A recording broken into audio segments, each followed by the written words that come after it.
जय हिंद दोस्तों, स्वागत है आप सभी का आपके अपने YouTube चैनल पे। तो आज का ये वीडियो काफ़ी इंपॉर्टेंट होगा क्लास 12 के सभी छात्र छात्राओं के लिए, क्योंकि ये वीडियो उन्हीं के लिए है और उनके फीस से रिलेटेड है और कुछ यहाँ पे चेंजिंग किया गया है। वो सब कुछ हम पूरा डिटेल में जानने वाले हैं आज के इस वीडियो में। तो वीडियो काफ़ी खास होगा। यदि आप परीक्षा फॉर्म भरने जा रहे हो या भरने का इरादा किए हो 1-2 दिन में, तो इस वीडियो को पूरा वॉच कीजिएगा। यहाँ पर सभी कुछ आपको जानने होंगे, एक एक बात को जाननी होगी, ताकि अगर कोई बात आपसे छूट गई या फिर कोई गलती हो गई तो फिर दिक्कत हो जाएगा आपके परीक्षा को लेकर के। यानी कि पूरे साल की मेहनत को अगर बर्बाद नहीं करना चाहते हैं तो इस वीडियो को पूरा अच्छे से वॉच कीजिएगा। वीडियो को लाइक करके सभी दोस्तों को शेयर कर दीजिएगा और चैनल को सब्सक्राइब कर लीजिएगा। ये हमारा अपडेट चैनल है जो झारखंड से जुड़ी हर छोटी बड़ी अपडेट आपको मिलती है। और अगर आप क्लास 12 के छात्र हैं, आर्ट्स के स्टूडेंट्स हैं, तो इसी चैनल पर मैंने एक प्लेलिस्ट बना दिया है जहाँ पर 1 शॉट वीडियो है, जहाँ से आप अपनी परीक्षा की प्रैक्टिस कर सकते हैं। तो आइए देखते हैं। यहाँ पे कहा गया है कि वार्षिक इंटरमीडिएट परीक्षा 2026 सत्र 2024-26 में सम्मिलित होने वाले छात्र छात्राओं की परीक्षा आवेदन प्रपत्र जमा करने एवं डाटा में त्रुटि सुधार संबंधित आवश्यक दिशा निर्देश दिया गया है। आइए पूरे बात को हम समझेंगे। यहाँ पर कह रहा है कि वार्षिक इंटरमीडिएट परीक्षा के लिए ऑनलाइन आवेदन प्रपत्र जमा करने की कार्रवाई परिषद की वेबसाइट पर माध्यम से दिनांक 18/11 से गतिमान है, यानी कि चल रहा है। परीक्षा आवेदन प्रपत्र जो है स्टूडेंट इन्फॉर्मेशन शीट के रूप में परिषद के एग्जाम पोर्टल पर दिनांक 8/11 से उपलब्ध है। उक्त प्रपत्र को +2 विद्यालय में डाउनलोड करके सभी छात्रों को हस्तगत करना सुनिश्चित करेंगे। यानी कि जो फॉर्म आपको दिया गया था वो स्टूडेंट्स को बांट देना था, स्टूडेंट्स फिर उसको भरेंगे। भरे हुए आवेदन प्रपत्र सभी छात्र छात्राएं अपने विद्यालय को जमा करेंगे। अब जो आपको खाली कॉपी दिया गया था उसको भरना था, भर करके विद्यालय में पुनः उसको जमा करना था। पूर्व में परिषद के द्वारा दिए गए निर्देश के आलोक में +2 विद्यालय महाविद्यालय सभी छात्र छात्राओं को लिस्ट ऑफ स्टूडेंट्स जो है वो आपको तैयार करके देना था। ये आपके लिए नहीं है। वार्षिक इंटरमीडिएट परीक्षा 2026 के लिए पात्र सभी छात्र छात्राओं का डाटा विद्यालय में लॉगिन में डाला गया है। ठीक है, वो सब ये सब स्कूल के लिए है। ठीक है, जो आपके लिए मुख्य बिंदु है वो यहाँ पर मैं आपको बता देना चाहता हूँ। ठीक है, यहाँ पर देखिए आपसे कहा गया है कि जिन छात्र छात्राओं के परीक्षा आवेदन पत्र जमा किया जाना है उनका पैन नंबर एंट्री करना अनिवार्य है। याद रखिए, उनका पैन नंबर लगेगा ही लगेगा। उनके नाम के सामने उपलब्ध चेक बॉक्स सेलेक्ट करना सबमिट करेंगे। फाइनल सबमिट करने के पूर्व फोटो एवं हस्ताक्षर की जांच कर लेनी है। परीक्षा आवेदन पत्र सबमिट करने के बाद परीक्षा शुल्क बैंक में जमा करने है तो चालान जनरेट किया जाएगा। उक्त चालान के माध्यम से ही बैंक में शुल्क जो है जमा होगा। ठीक है, ये सब तो हो गया शुल्क से रिलेटेड। अब यहाँ पर आपको देना है कि ऑनलाइन दिए गए छात्रों से संबंधित डाटा में यदि किसी प्रकार की त्रुटि है तो परिषद के द्वारा परीक्षा आवेदन प्रपत्र जमा करने की तिथि समाप्ति के पश्चात संशोधन हेतु 1 सप्ताह का समय दिया जाएगा। अगर किसी से कोई गलती हो जाती है, कुछ हो जाती है, तो जब आपका डेट खत्म हो जाएगा तो उसको सुधारने के लिए 1 हफ्ता का समय आपको मिलेगा। ठीक है, आप लोग उसको सुधारवा सकते हैं। कह रहा है कि संशोधन के लिए सभी छात्र छात्र को वेबसाइट पर अपने पंजीकृत करेंगे। पंजीकृत किए जाने के पश्चात डाटा नाम, पिता नाम, पता, जन्मतिथि, विषय आदि को देख सकते हैं। ठीक है, ये सब तो हो गया। सुधार करने के बाद जब आपका गलती हो जाएगा तब ये आप इसमें सुधार कर सकते हो।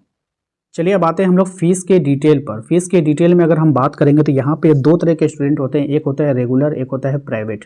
ठीक है, और एक होता है एक्स रेगुलर, यानी कि जो मतलब समझते हैं जो एक्स स्टूडेंट हो जाते हैं, पुराने स्टूडेंट जो फेल हो गए थे या कुछ हो गए, तो उनके लिए होता है। तो जैसे कि आप लोग अभी जनरली जितने भी 99% बच्चे होते हैं वो ऑल सब्जेक्ट का एग्ज़ाम देना चाहते हैं और फर्स्ट अटैम्प्ट में होते हैं। अगर रेगुलर हैं, आप रेगुलर कैंडिडेट हैं, स्कूल के छात्र हैं, सरकारी स्कूल आप आना जाना करते हो तो आप रेगुलर में आते हो। अगर आप फीमेल हो, लड़की हो, तो आपको 1100 रुपये आपको फ़ीस जमा करना है। ठीक है, ये लेट फाइन नहीं है, लेट फाइन के पहले है। अगर आप नहीं करते हो डेट तक एग्ज़ाम, तो अगर आपको फिर लेट फाइन लग जाएगा तो फिर आपको 1600 रुपये जमा करना होगा। ठीक है, बात करते हैं यदि आप ऑल सब्जेक्ट का एग्जाम दे रहे हो और आप प्राइवेट से हो, फर्स्ट अटैम्प्ट दे रहे हो, अगर आप फीमेल हो, लड़की हो, तो आपको 1400 रुपये देना होगा प्राइवेट वाले को। और अगर लेट हो जाती है आपका फॉर्म भरने में तो फिर आपको 1900 रुपये देना होगा। इतना क्लियर हो गया। फर्स्ट अटैम्प्ट लड़की, रेगुलर और नॉन रेगुलर यानी कि प्राइवेट में, दोनों बता दिया मैंने। चलिए अब आते हैं यदि आप ऑल सब्जेक्ट का एग्ज़ाम दे रहे हो और एक्स रेगुलर हो यानी कि फर्स्ट अटैम्प्ट दे रहे हो, तो आपको यहाँ पर 1400 रुपये लगेगा फीमेल को, लड़की को। ठीक है, और अगर आप ऑल सब्जेक्ट के एग्ज़ाम दे रहे हो, एक्स रेगुलर हो, ठीक है, और फीमेल हो, और इसका भी फर्स्ट अटैम्प्ट है तो 1160 रुपये लगेगा। ठीक है, ये सब आपके काम नहीं आएंगे, जिसका छूट जाता है उनके लिए है। ठीक है ना। अब आते हैं यहाँ पर हम नेक्स्ट बात करते हैं मेल के लिए। तो ये एक्स रेगुलर है, एक्स रेगुलर, एक्स रेगुलर है। ठीक है, तो मेल की अगर हम बात करें, अगर आप प्राइवेट से हैं, मेल कैंडिडेट हैं, ध्यान दीजिएगा, फर्स्ट अटैम्प्ट ले रहे हैं प्राइवेट से, अगर मेल कैंडिडेट हैं तो आपको 1400 रुपया देना है बिना लेट फाइन के। उसके बाद आपको 1900 रुपया लेट फाइन के साथ लगेगा। ठीक है, अगर आप रेगुलर हैं, फर्स्ट अटैम्प्ट दे रहे हैं, लेकिन जनरल EWS में आते हैं तो आप उसको 1400 ही देना है। और लेट फ़ाइन के साथ 1900। ठीक है, रेगुलर हैं आप, फर्स्ट अटैम्प्ट में हैं, SC ST BC1 BC2 के अंतर्गत आते हैं तो 1100 रुपये लगेगा आपको, लेट कीजिएगा तो फिर 1600 रुपये लगेगा। ठीक है, फिर उसके बाद जो है आपका रेगुलर में आते हैं, नॉन परमिटेड में आते हैं, अगर आप मेल हैं तो 1400 रुपये लगेगा और फिर 1900 रुपये लगेगा। ठीक है, तो आपकी कैटेगरी वाइज है, तो आप कौन सी कैटेगरी पे आते हो वो आपको देखना है। ठीक है, अब यहाँ पर आप देखेंगे कुछ लोग जो जैसे कि क्वालिफाइंग कर लेते हैं और उसके बाद क्या करते हैं ना, नंबर्स को बढ़ाना चाहते हैं, होते हैं ना, नंबर को वो बढ़वाना चाहते हैं। तो ऑल सब्जेक्ट का अगर वो एग्ज़ाम दे करके नंबर बढ़ाना चाहते हैं तो होता क्या है कि अगर कोई क्वालिफाइंग है, यानी कि क्वालिफाई किया हुआ कोई बच्चा है और वो पहली बार फीमेल है, वो एग्ज़ाम देना चाहती है, तो वो जो है 1400 रुपये दे करके दोबारा अटैम्प्ट लेगी, एग्ज़ाम लेगी। ठीक है, और 2023-25 का कोई छात्र है 23 से 25 में और वो एक्स रेगुलर है, फीमेल है, तो उसको भी 1400 लगेगा। तो इस तरह से इम्प्रूवमेंट है और ये सब जिसको देना है आप स्क्रीनशॉट ले लीजिए, क्योंकि ऐसे छात्र बहुत कम होते हैं जो कि दोबारा से एग्ज़ाम देते हैं। आप तो वो एग्ज़ाम एडमिशन ले लिए होंगे कॉलेज में, तो उनका तो कोई रोल ही नहीं है, तो ये सब का इनका आपका कोई रोल नहीं है। ठीक है, ये उनके लिए है जो कि दोबारा से एग्ज़ाम देते हैं, देख रहे हैं ना, 2021 से 23 वाले हैं, 2023 से 25 वाले हैं, तो ये सब उनके लिए। तो ये सब क्वालिफाइंग देंगे, कोई इम्प्रूवमेंट एग्ज़ाम देते हैं, अपने मार्क्स को बढ़ाने के लिए देते हैं, तो उनके लिए ये सब है। ठीक है, तो वो अपना स्क्रीनशॉट यहाँ से रख लेंगे अपने पास में और अपने मिलान कर लेंगे, क्योंकि फिर आप लोग को ना घिच पिच हो जाएगा, आपको समझ में नहीं आएगा। यहाँ देखिए कह रहा है ऑनलाइन आवेदन प्रपत्र भरने के कार्य हेतु ऑनलाइन प्रोसेसिंग फ़ी के रूप में परिषद के द्वारा 30 रुपये निर्धारित किया गया, यानी कि आपको प्रोसेसिंग फ़ी 30 रुपये देना है। ये शुल्क प्रति छात्र संस्थान द्वारा लिया जाएगा। चालान के ये शुल्क समाहित नहीं होगा, संस्थान अपने स्तर से यह शुल्क छात्र छात्रा से लेंगे। इसका साधारण एवं उपयोग संस्थान द्वारा झारखंड सरकार के वित्त नियमानुसार किया जाएगा। यानी स्कूल के द्वारा आपसे 30 रुपये लिया जाएगा परीक्षा फॉर्म भरने के लिए। हो सकता है कि कहीं कहीं पर जो 50 रुपये भी मांग सकता है, तो आप बेकार में गुस्सा मत कीजिएगा। ठीक है, कहीं कहीं पर डाटा का सुविधा नहीं होता है, तो इस कारण से भी पैसे ज़्यादा लोग ले लेते हैं।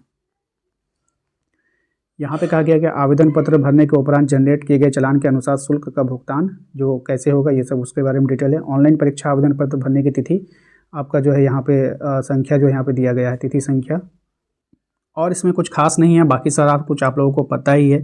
तो मेनली आपका यहाँ पर जो रेगुलर स्टूडेंट्स है वो यहाँ पर देखेंगे बस, और उनको कुछ नहीं देखना है, क्योंकि लड़के हैं और लड़कियाँ हैं आप लोग, तो यहाँ पर आप देख लो, यहाँ पर इससे ज़्यादा आपको कुछ भी नहीं देखना है, बस इतना दूर तक तो ही देखना है आपको। ठीक है, यही है आपका, यहाँ से यहाँ तक, इससे नीचे जाने का आपको ज़रूरत ही नहीं। इससे नीचे वो लोग जाएंगे जिनको जो फेल हो गए थे, जो नंबर बढ़ाना चाहते हैं, उनके लिए है। ठीक है, बस आप किस कैटेगरी में आते हैं आप लोग यहाँ पे इसका स्क्रीनशॉट ले लो। ऑल सब्जेक्ट का एग्जाम दे रहे हैं, रेगुलर हैं, फर्स्ट अटैम्प्ट ले रहे हैं, फीमेल हैं, तो आपको इतना लगेगा, लेट फाइन के साथ इतना लगेगा, यही देखना है। ऑल सब्जेक्ट का तो एग्ज़ाम आप दे ही रहे हैं, आप यहाँ पर देखोगे तो आप क्या, ठीक है, जनरल EWS में आते हैं, रेगुलर हैं, फर्स्ट स्टेम है, मेल हैं, लड़का हैं, तो आपको 1400 रुपये लगेगा। SC ST BC1 में आते हैं, रेगुलर हैं, फर्स्ट स्टेम ले रहे हैं, मेल हैं, तो 1100 रुपये लगेगा। बात समझ में, बस सिंपल है एकदम, इसको देखना बहुत ही आसान है, आप आसानी से इसको देख सकते हैं। तो आशा करते हैं आप लोगों को समझ में आ गया होगा। वीडियो को लाइक करके शेयर कर दीजिएगा। चैनल पे पहली बार आए हैं, सब्सक्राइब कर लेना है, क्योंकि आपका अपडेट चैनल है, अपना चैनल है आपका। मेन चैनल पे जाने के लिए आपको कुछ नहीं करना है, यूट्यूब पे सिर्फ सर्च करना है जैकपुर, जहाँ पर आपकी परीक्षा की तैयारी बेहतरीन ढंग से कराई जाती है। रोज़ शाम में लाइव क्लासेस भी होती है। एंड आपको मैं बता देना चाहता हूँ, ये जो चैनल है अपडेट चैनल, अगर आप आर्ट्स के स्टूडेंट्स हैं, ध्यान रखिएगा, अगर आप आर्ट्स के स्टूडेंट्स हैं, इसी चैनल पर मैंने एक प्लेलिस्ट बना दिया जहाँ पर 1 शॉट वीडियो आपको दिया जा रहा है, जहाँ से आप अपने परीक्षा की तैयारी कर सकते हो बेहतर ढंग से। उसको जरूर देखिएगा, इसलिए मैं कह रहा हूँ कि इस वाले चैनल को भी सब्सक्राइब करना है। साथ ही साथ मैंने आप लोगों के लिए एक वरदान ग्रुप बना कर रखा है, जहाँ पर मैं आप लोगों को काफ़ी सपोर्ट कर रहा हूँ, PDF से, नोट्स से, प्रीवियस ईयर क्वेश्चन बैंक से, मॉडल पेपर से, जहाँ पे मैं 5 साल का प्रीवियस ईयर क्वेश्चन पेपर दे रहा हूँ, 5 साल का मॉडल पेपर दे रहा हूँ, एवरी वीक टेस्ट ले रहा हूँ, आपका मंथली टेस्ट का सॉल्यूशन दे रहा हूँ, बहुत कुछ वहाँ पे आपको मिलने वाला है वरदान ग्रुप में। अगर आप हमारे आर्ट्स के स्टूडेंट्स हैं, वरदान ग्रुप को ज्वाइन करना चाहते हैं, तो एक बार हमारी टीम से ज़रूर संपर्क कीजिएगा। हमारे नंबर पर सिर्फ आपको मैसेज करना है, मैसेज करके बोलना है कि भैया मुझे वरदान ग्रुप में ज्वाइन कर दो, तो आगे की कार्रवाई फिर आपको वहाँ पर बता दी जाएगी। मिलते हैं नेक्स्ट अगले वीडियो में। Thank you.